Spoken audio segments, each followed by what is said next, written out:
ஓம் ஐந்து கரத்தினை யானை முகத்தினை இந்தின் இளம்பிறை போலும் எயிற்றனை நந்தி மகந்தனை ஞான கொழுந்தினை புந்தியில் வைத்தடி போற்றுகின்றேனே. ஊழியர்கோன் வெப்பொழித்த புகழியர்கோன் கடல் போற்றி ஆளிமிசை கல் மிதப்பில் மிதந்த பிரான் அடி போற்றி வாழி திருநாவலூர் வன் தொண்டர் பதம் போற்றி ஊழிமளி திருவாத ஊரார் திருத்தாள் போற்றி. திருச்சிற்றம்பலம் திருச்சிற்றம்பலம்.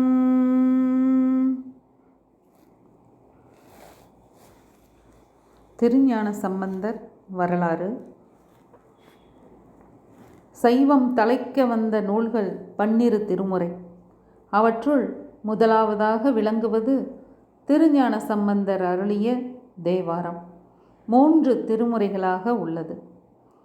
63 நாயன்மார்களில் 4வர் என போற்றப்படுபவர் திருஞான சம்பந்தர், திருநாவுக்கரசர், சுந்தரர், மாணிக்கவாசகர். இவர்கள் 4வரும் 4வர் என போற்றப்படுபவர்கள். அவர்களுள் திருஞான சம்பந்தர் வரலாற்றை நாம் சிறிது தெரிந்து கொள்வோம். இவர் சீர்காழியில் அவதரித்தவர். பெரிய புராணத்தில் சேக்கிழார் பெருமான் 1256 பாட்டுகளில் இவர் வரலாற்றை விளக்கியுள்ளார். 7ஆம் நூற்றாண்டில் சீர்காழியில் சிவபாத இருதயருக்கும் பொற்புடைய பகவதியாருக்கும் மகனாக பிறந்தார். சிவபாத இருதயர் ஒரு முறை நீராட சென்றபோது 3 வயதே ஆன சம்பந்தரும் உடன் வருவதாக அளவே குழந்தையும் கூட்டி சென்று அந்த குளக்கரையில் உட்கார வைத்துவிட்டு குளத்தில் இறங்கி குளித்தார். தந்தை காணாமல் குழந்தை சம்பந்தன் அம்மே அப்பா என்று அழத் தொடங்கினான். அதை பொறுக்காத தோணியப்பரும் அம்பாளும் பார்த்து குழந்தை அழுகிறதே என்று தோணியப்பர் குழந்தைக்கு பாலூட்ட சொன்னார். அம்பிகையும் பொற்கிண்ணத்தில் பால் நிரப்பி ஊட்டினார். அன்னையின் கையால் ஞானப்பால் குடித்த குழந்தை அழுகையை நிறுத்திவிட்டது. நீராடி கரையேறிய சிவபாத இருதயர் தம் குழந்தையின் வாயில் பால் வடிவதைக் கண்டு யார் கொடுத்த பாலை குடித்தாய் என்று அதட்டினார். அப்போது குழந்தை சிவபெருமானையும் அன்னையும் கைகாட்டியது. அன்னை பொற்கிண்ணத்தில் பால் கொடுத்ததை குழந்தை உரைத்தது. அப்போதே தோடுடைய செவியன் என்ற பதிகத்தையும் அந்த 3 வயது குழந்தை அற்புதமாக ஓதியது. எங்கும் ஹரஹர ஹரஹர என்ற நாமம் ஒலிக்க தேவர்கள் பூமாறி பொழிந்தனர். திருஞான சம்பந்தரை தரிசிக்க அடியார்கள் கூட்டம் கூடியது. அந்த அடியார்கள் கூட்டத்துடன் ஞான சம்பந்தர் கோவிலுக்கு சென்று சீர்காழியில் குடியிருக்கும் என் அப்பன் பிரம்மபுரீஸ்வரரையும் தோணியப்பரையும் சட்டைநாதரையும் வணங்கினார். ஞானப்பால் குடித்த ஞான சம்பந்தன் அதிலிருந்து ஆளுடைய பிள்ளை என்று பெருமை பெற்றார். ஒவ்வொரு கோவில்களாக தன் அடியார்களுடன் சென்று சென்று பதிகங்களை அற்புதமாக பாடி அருளினார். திருக்கோலக்காய் என்னும் கோவிலில் சம்பந்தர் பெருமான் கையில் தாளமிட்டு கைகள் சிவந்து விட்டதாம். உடனே இறைவன் பொற்றாளம் கொடுத்தாராம். யாழிசையில் வல்ல திருநீலகண்டத்து பெரும்பாணர் என்னும் அடியவர் தம் மனைவி மதங்க சூளாமணி தேவியாருடன் வந்து திருஞான சம்பந்தர் அடியார்கள் கூட்டத்தில் கலந்து கொண்டார். அவர்கள் அனைவரும் பதிகங்களை பாடியவாறு அனைத்து கோயில்களையும் தரிசித்தனர். சம்பந்தர் பெருமான் நடந்தும் தந்தையின் தோள் மீது ஏறியும் வருவதைக் கண்ட சிவபெருமான் அவருக்கு அறத்துறை என்னும் ஊரில் அந்தணர்கள் கனவில் உரைத்து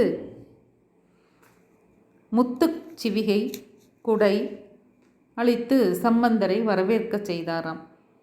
பதிகங்கள் பாடியவாறு பல தலங்களை தரிசித்துவிட்டு திருப்பாசிலாசிரமம் என்னும் திருத்தலம் வந்து சேர்ந்தார் சம்பந்தர். அங்கு கொல்லிமலவன் மகள் முயலகன் என்னும் ஒரு பயங்கர நோயால் பீடிக்கப்பட்டிருந்தாள். அவளை குணமாக்கி இறைவனை போற்றி திருப்பதிகம் பாடி அந்த பிணியையே நீக்கி அருளினார் சம்பந்தர் பெருமான். அதேபோல் செங்குன்றூரில் மக்களின் குளிர் ஜுரத்தை நீக்க பதிகம் பாடி பிணி நீக்கினார். திருப்பட்டீஸ்வரம் வந்தபோது ஈசன் சம்பந்தருக்கு முத்துப்பந்தல் அளித்து அவரை வரவேற்கச் செய்தார். திரு தர்மபுரத்தில் திருநீலகண்ட யாழ்ப்பாணரின் வேண்டுகோளுக்கிணங்கி யாழ் முறியும் பண் இசைத்தார். திருமருகல் தலத்தில் ஒரு பெண் தன் கணவன் பாம்பு தீண்டப்பெற்று இறந்த நிலையில் திருஞான சம்பந்தர் திருப்பதிகம் பாடி அந்த ஆடவனை பிழைக்க வைத்து அந்த பெண்ணுக்கு அருளினார். திருவேலிமலையில் படிக்காசு பெற்று அடியவர்களின் பசிப்பினி நீக்கிய சம்பந்தர் திருமறைக்காட்டில் மூடிக்கிடந்த கதவை திருநாவுக்கரசர் திருப்பதிகம் அழுகி அருளி திறக்கச் செய்ய அதை திரும்பவும் மூடுமாறு திருப்பதிகம் பாடி அருளினார். பாண்டிய நாட்டில் சைவம் ஓங்கச் செய்து சமணர்களை அனல்வாதம் புனல்வாதம் செய்து வென்றார். பாண்டிய மன்னனின் வெப்பு நோய் நீங்கச் செய்தார். திருமயிலையில் பூம்பாவை என்னும் பெண்ணை எரித்து சாம்பலான எலும்பினை குடத்திலிட்டு திருஞான சம்பந்தர் முன் வைக்க அவர் கபாலீஸ்வரர் மேல் திருப்பதிகம் பாடி அப்பெண்ணை உயிர் பெறச் செய்தார். நல்லூர் பெருமணம் என்ற தலத்தில் திருஞான சம்பந்தர் பெருமானின் திருமணம் நிகழ்ச்சி நடைபெற்ற போது சம்பந்தர் இறைவனின் மீது பாடி இறைவனை மிகவும் வேண்ட அங்கு ஒரு அற்புதமான ஒரு ஜோதி எழுந்தது. அந்த ஜோதியினுள் திருமணத்திற்கு வந்த அனைவரும் சென்று சம்பந்தருடனும் அவர் மனைவியுடனும் இறைவனின் திருவடியில் கலந்தனர். திருஞான சம்பந்தர் 16வது வயதில் சிவபெருமானை சென்றடைந்தார். இப்படி அவர் செய்த அற்புதங்கள் பல.